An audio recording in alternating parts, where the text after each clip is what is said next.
Hello guys, എല്ലാവർക്കും പുതിയൊരു വീഡിയോയിലേക്ക് വീണ്ടും സ്വാഗതം. Match day. അപ്പോൾ ഇന്ന് കേരള ബ്ലാസ്റ്റേഴ്സ് സൂപ്പർ കപ്പിലെ രണ്ടാമത് മത്സരം കളിക്കാൻ പോവുകയാണ്. സ്പോർട്ടിംഗ് ക്ലബ് ഡൽഹിക്കെതിരെയാണ് ബ്ലാസ്റ്റേഴ്സിൻ്റെ ഇന്നത്തെ മത്സരം. വൈകിട്ട് 4:30 ബാംബോളിംഗ് അത്ലറ്റിക്സ് സ്റ്റേഡിയം. കഴിഞ്ഞ മത്സരം കളിച്ച അതേ സ്റ്റേഡിയത്തിൽ വെച്ചിട്ടാണ് ഇന്നത്തെ മത്സരം നടക്കുന്നത്. അപ്പോൾ ഇനി ഇതിൻ്റെ ലൈവ് കാര്യങ്ങളൊക്കെ ചോദിക്കുന്നവർക്ക് യൂട്യൂബിലാണ് ലൈവ്. ഇന്ത്യൻ ഫുട്ബോളിൻ്റെ യൂട്യൂബ് ചാനലുണ്ട് ലൈവ്. അപ്പോൾ ഈ മത്സരത്തിലേക്ക് വരികയാണ്. കേരള ബ്ലാസ്റ്റേഴ്സിനെ സംബന്ധിച്ച് വളരെ ഇമ്പോർട്ടൻ്റ് ആയിട്ടുള്ള ഒരു മത്സരമാണ്. എല്ലാവർക്കും അറിയാം, മറ്റൊരു ടേബിൾ ടോപ്പേഴ്സ് മാത്രമേ വിൻ ചെയ്യുള്ളൂ. അപ്പോൾ അതുകൊണ്ട് തന്നെ ഈ മത്സരം വളരെ ഇമ്പോർട്ടൻ്റ് ആണ്. എല്ലാവർക്കും അറിയാം, കഴിഞ്ഞ മത്സരത്തിൽ കേരള ബ്ലാസ്റ്റേഴ്സ് വിജയിച്ച് തുടങ്ങിയിട്ടുണ്ട്. രാജസ്ഥാൻ യുണൈറ്റഡിനെതിരെ എതിരില്ലാത്ത ഒരു ഗോളിന് ലാസ്റ്റ് മിനിറ്റ് ഗോള്. ബട്ട് എല്ലാവർക്കും അറിയാം, ബ്ലാസ്റ്റേഴ്സ് ആരാധകർ ഒട്ടും ഹാപ്പി അല്ല മത്സരത്തിൽ. കളി കണ്ട എല്ലാവർക്കും അറിയാം. അത് പിന്നെ നമുക്ക് അങ്ങനെ ഫസ്റ്റ് കളി തന്നെ തള്ളി പറയേണ്ട ആവശ്യമില്ല. കാരണം എന്താണെന്ന് വെച്ചാൽ എല്ലാവർക്കും അറിയാം, ഗ്രൗണ്ട് കണ്ടീഷൻ അത്ര നല്ലതായിരുന്നില്ല. പിന്നെ കുറേ മാസങ്ങൾക്ക് ശേഷമൊക്കെ ആദ്യമായിട്ട് കളത്തിലിറങ്ങാൻ നമ്മുടെ പ്ലേയേഴ്സൊക്കെ ഒരു പുതിയ പ്ലേയേഴ്സൊക്കെ വന്നിട്ടുണ്ട്. അവരൊക്കെ ആയിരുന്നു. അപ്പോൾ എല്ലാവരുമായിട്ടൊന്നും സിങ്ക് ആയിട്ടില്ല. അതുപോലെ എനർജിയൊക്കെ ലോ ആണ്.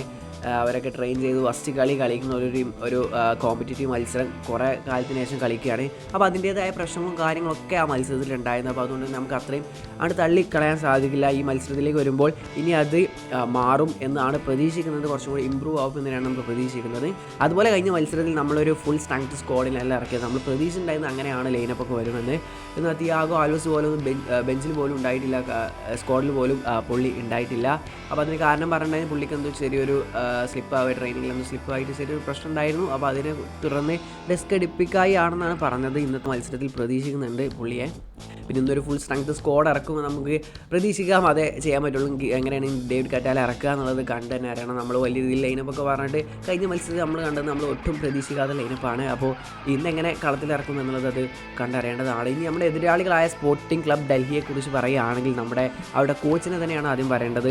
നമുക്ക് വളരെ സുപരിചിതനായ കുറേ വർഷമായിട്ട് കേരള ബ്ലാസ്റ്റേഴ്സിൽ ഉണ്ടായിരുന്ന, കഴിഞ്ഞ സീസണിൽ കേരള ബ്ലാസ്റ്റേഴ്സിന് മെയിൻ ടീമിനെ വരെ പരിശീലിപ്പിച്ചിട്ടുണ്ടായിരുന്ന, സ്റ്റാർ പോയിന്റ് ശേഷം പരിശീലിപ്പിച്ചിട്ടുണ്ടായിരുന്ന തോമസ് ജോസ് ആണ് അവരുടെ പരിശീലനമായിട്ടുള്ളത്. അപ്പോൾ നമ്മളെ വളരെ രീതിയിൽ അറിയുന്ന പരിശീലനമാണ്. നമ്മളെ വീക്ക്നെസ്സും നമ്മുടെ സ്ട്രെങ്ത്തും എന്താണെന്നൊക്കെ ഉള്ളത്. അപ്പോൾ അവർക്കെതിരെ കളിക്കുമ്പോൾ എന്തായാലും വളരെ ടഫ് തന്നെ ആയിരിക്കും. രാജസ്ഥാൻ യുണൈറ്റഡിനേക്കാളും മികച്ച ഇന്ത്യൻ താരങ്ങൾ സ്പോർട്ടിംഗ് ഡൽഹിക്കുണ്ട്. അതുപോലെ 2 ഫോറിൻ പ്ലേയേഴ്സ് ഉണ്ട്. അപ്പോൾ എന്തായാലും കുറച്ച് ടഫാവും കാര്യങ്ങൾ. ഇത് കഴിഞ്ഞാൽ മുംബൈനായിട്ടാണ് നമുക്ക് കളിക്കാനുള്ളത്. മുംബൈ ഡൽഹിയെ 4-1 തോൽപ്പിച്ചിട്ടുണ്ട്. മുംബൈ ആണെങ്കിൽ നല്ലൊരു ടീമാണ്. അപ്പോൾ നമുക്ക് ഇതിൽ നല്ല രീതിയിൽ ജയിക്കുകയാണെങ്കിൽ ഒപ്പം ഗോളും സ്കോർ ചെയ്യേണ്ടിയിരിക്കുന്നു, കൂടുതൽ ഗോൾ. എന്താ വെച്ചാൽ ഇതിൽ GD വളരെ ഇമ്പോർട്ടൻ്റ് ആണ്. ഒറ്റ ടീം കയറുള്ളൂ. അപ്പോൾ അതുകൊണ്ട് തന്നെ അടുത്ത മത്സരമൊക്കെ ഇതിൽ ജയിച്ചിട്ട് മുംബൈ സിറ്റിക്കെതിരെ സമനിലയൊക്കെ ആവുകയാണെങ്കിൽ GD എന്ന സംഭവം നമുക്ക് വളരെ അത്യാവശ്യമാണ്. അല്ലെങ്കിൽ നമ്മൾ പൊട്ടും, സൂപ്പർ കപ്പിൽ നിന്ന് തന്നെ പുറത്താവും. അപ്പോൾ എന്താവും എന്നൊന്നും കണ്ടറിയേണ്ടതാണ് നമ്മൾ. ഈ കൂടുതൽ ലൈനപ്പും കാര്യങ്ങളൊന്നും പറയുന്നില്ല, അതിൽ കാര്യമില്ല. ഡേവിഡ് കറ്റാല എങ്ങനെ ഇറക്കും, എന്തൊക്കെ മാറ്റങ്ങൾ ഇനി വരും എന്നത്തെ മത്സരത്തിൽ എക്സൈറ്റഡ് ആണ്. വിജയിക്കാൻ കഴിയട്ടെ എന്നതിനെ പ്രാർത്ഥിക്കാം. എന്താണ് നിങ്ങളുടെ അഭിപ്രായം, എന്തായാലും കമൻറ്റായി രേഖപ്പെടുത്തുക. അപ്പോൾ ഇനി മത്സരം കഴിഞ്ഞിട്ട് കാണാം, നല്ലൊരു മത്സരം കാണാൻ സാധിക്കട്ടെ. അപ്പോൾ അടുത്ത വീഡിയോ കാണാം. അതുവരെയും ബൈ.